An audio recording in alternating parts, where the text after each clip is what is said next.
자, 관심 가져볼 증권사 레포트 한번 분석해보는 시간인데요. 오늘은 제약 바이오 준비하셨나요? 예, 뭐 내년 전망에 대해서 이제 슬슬 나오잖아요. 네. 업종별로 쭉 나오는데 이제 SK증권에서 11월 22일 날 엊그저께 리포트가 하나 나왔더라고요. 네. 연간 전망 24년 연간 전망 제약 바이오 쪽 관련해서 전망을 했는데 네. 제약 바이오 쪽은 계속해서 그 내년에 좀 괜찮을 거다라는 그런 그 전망들이 많이 있잖아요. 여러 근데 가지. 그게 좀 마음이 걸려.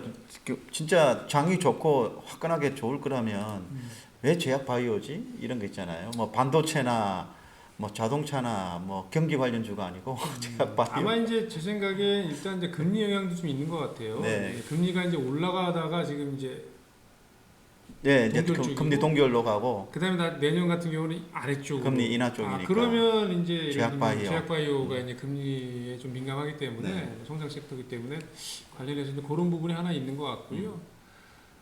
내용 보시면은 이제 작년 같은 경우 특히 작년 올해 같은 경우는 이제 금리가 올라가면서 네. 그 속에서도 대형 제약사들 뭐 몇 개 안 되지만 음. 뭐 아시잖아요. 뭐 예를 들면 뭐 노보노디스크 같은 네, 회사들 뭐 네. 어마어마하게 이제 실적이 좋았잖아요. 예. 그러니까 1, 2 이런 데도 마찬가지고. 예. 그러니까 대형 제약사들의 실적이 좋았고 그다음에 개별적으로 파이프라인을 갖고 있는 기업들 중심으로 해서는 나쁘지 않은 상황이었는데 예.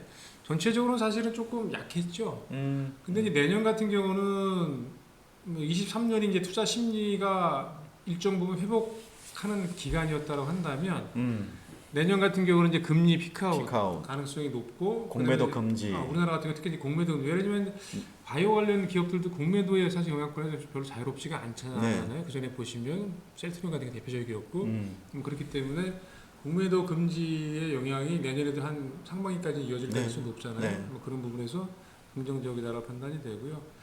그렇다라고 한다면 제약바이오 쪽에서 이제 어떻게 움직일까라는 이제 내용들인데 첫 번째는 아무래도 이제 대형 바이오 제약사 중심으로 실적이 되는 네. 그런 회사들 같은 경우는 수급이 유입될 가능성이 높겠죠. 대표적으로 이제 밑에 관심지에 보시면 이제 거기에 이제 SK 바이오냐, 삼성 바이오. 삼성 바이오로직스가 이제 대표적으로 포함이 되고요.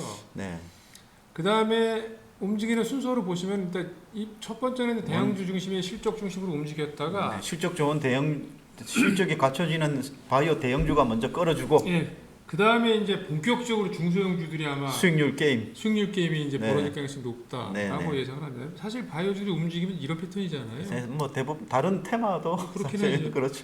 그러니까 실질적으로 이제 중소형주가 이제 움직이기 시작하면 네. 제 생각에는 뭐 과거에 예를 들면 네. 예를 들면 무슨 박셀바이오 같은 게 거의 뭐 예. 10배 이상 올랐잖아요. 네. 한 번 움직이기 시작했는데 네. 기간도 뭐 한 얼마 안 걸렸어요. 뭐 한 달 반 걸렸나? 제 기억에. 네.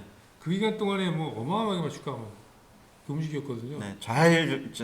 종목을 잘 잡아야 되는데. 그러니까 수급이 들어와서 바이오주들이 움직이기 시작하면 예. 또 무섭게 움직이잖아요. 그렇죠. 그런 식의 패턴이 일부 나올 가능성이 저는 있다라고 생각이 돼요. 그래서 네. 이제 수급이 중소형주 쪽으로 이제 돌기 시작해가지고 바이오주들이 내년에 움직이기 시작하면 뭐 이럴 가능성이 충분히 있다라고 개인적으로 생각을 하고요. 투자 전략은 저 대형 제약사에서 예. 중소형 바이오주로 예. 저 수급 흐름이 이렇게 순서대로 순환매한다는 거를 염두하고 그렇죠. 그다음 관심주는 SK 대형 바이오팜, 제약사에서는 SK 바이오팜, 삼성 바이오, 바이오, 중소형 제약사에서는 에이프릴 바이오. 바이오, 그다음에 휴메닉스. 이제 휴메니딕스 예. 같은 경우는 이제 의료기기 쪽. 예. 의료기기 쪽은 실제로 이제 숫자가 나오잖아요. 휴메닉스가 의료기기 쪽이 바이오 예, 쪽은 휴메닉스. 예. 근데 두 종목 차트 한번 볼까요? 보시죠. 예. 에이프릴 바이오. 가격 좋은데요? 만만한데. 무상증자 권리락 됐겠네. 무상증자하고 에이프릴 바이오는 안 움직이는 주식이 빠지지도 않고 오르지도 않고 예. 정말 딱 가운데 있네. 예. 그냥 가운데 있습니다. 이거는 딱 한번 튀면은 또 많이 튀겠는데요. 제 느낌에 그래요. 느낌에. 예, 느낌. 휴메닉스는 차트가 조정을 한번 나왔다가 이제 좀 머리를 쳐들고 있네. 뭐 잔잔하게 움직이는 주식이라고 예. 보시면 되죠. 그러니까 이게 휴메딕스는 의료기기 쪽이기 때문에 이제 기본적으로 숫자가 잘 나와요. 근데 그런 맥락으로 좀 잔잔하게 좀 보시는 종목이다. 시가총액이 4천억이면 그렇게 싸지는 않은데 어쨌든 차트가 굉장히 안정적으로 보이네요. 예. 차트 흐름도 괜찮아 보입니다. 자, 오늘 자료 준비해 주셔서 대단히 감사합니다. 오늘 제약바이오에 대해서 말씀드렸습니다. 수고했습니다. 예.